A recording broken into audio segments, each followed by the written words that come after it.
All right, so if you didn't know, it's National Pollinator Week, and today in Dig This, we're talking about the huge importance and the wonderful benefits of what's called pollinator gardening. Noelle Aiken joins us now, and she is the lead horticulturist with Petite Garden Center. How are you? Noelle, it's great to see you. I'm great. Beautiful day. It is gorgeous, and Alexis just had our forecast. It's going to be absolutely amazing. Let's talk about, this has been something that's really attracted me a lot recently in the last couple of years, our pollinator gardens, because it attracts so many beautiful butterflies and birds and even the bees, the good kind.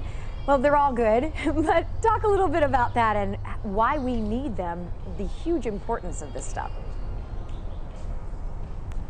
Absolutely. There's a lot of statistics out there, Stephanie, of what pollinators do for us, but ultimately I think the best statistic is every third bite of food you take is really due to pollinators. So we need pollinators especially for our food crops, and a lot of people don't think about that, but if we didn't have pollinators, then our food supply would be very, very low, or less available.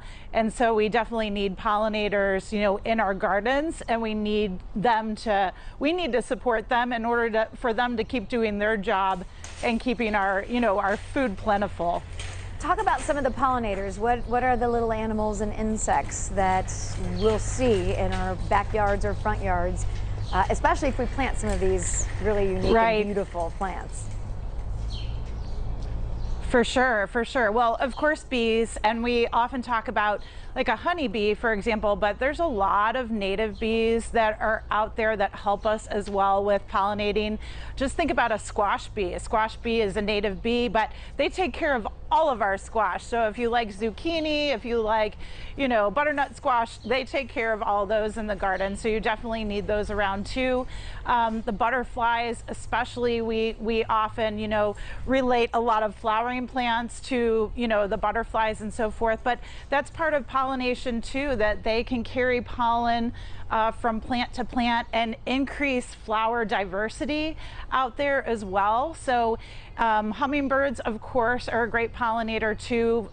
Great, we always see ruby-throated hummingbirds in this area. They're the one type of hummingbird species that does come to us east of the Mississippi. So we enjoy those during the summer. So all of those guys, all those pollinators, they really help us out.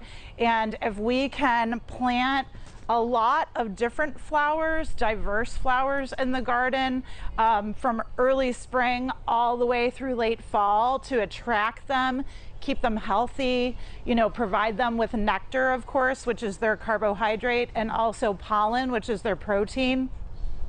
They'll keep on working for us and make our ecosystem healthy. So it's really important to, grow a lot of different plants in your garden. No doubt. We're looking at some beautiful ones there right next to you. Can you just, real quickly, we've got a little less than a minute, what are some of those buzzwords for some of those plants that people can go out and get?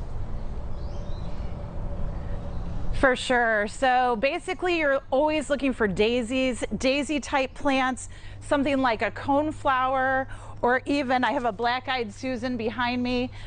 Any daisy, Shasta daisies, those are going to be really great landing pads for pollinators, butterflies, bees especially. They can kind of zero in on that central eye on the plant, get a lot of pollen, get a lot of nectar in those types of flowers.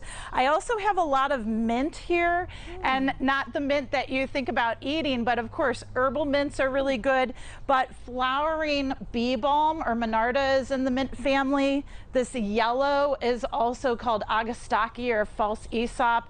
That's in the mint family. So there's catmint down below here, the blue. So the mints, you'll find a lot of flowering, different types of mint species, if you will, and they're awesome in the garden, long lasting and great aroma, great deer resistance. So that's also really good for us and good for the pollinator. So a lot of nectar there. Well, it's all a win-win, and thank you for educating on us, all of us, on this. It's so important, and I know you guys do a lot too with that. So if you pop into Petite Gardens, you guys have a lot of articles on that and stuff too, and you guys can help everyone navigate and get some good stuff. Attract all those beautiful little creatures. Thank you so much. We appreciate it, Noelle. Thanks for being with us.